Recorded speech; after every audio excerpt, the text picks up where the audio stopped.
ABM Strand paves the way for taking up a business administration degree.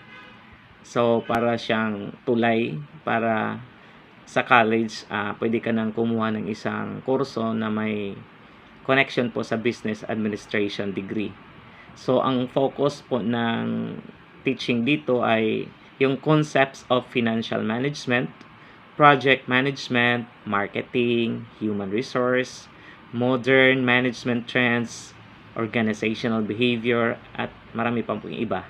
So, ilan po sa mga courses na connected sa track na ito, ang ABM is ang accounting, business management.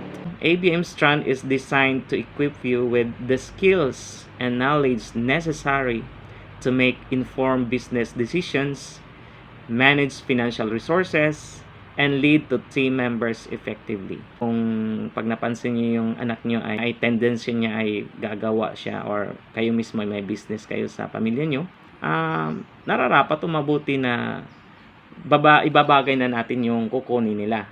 Kung sa tingin natin yung kakayahan din nila at talento at iba pa ay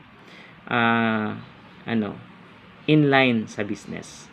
So ito po yung tinatawag natin na ABM.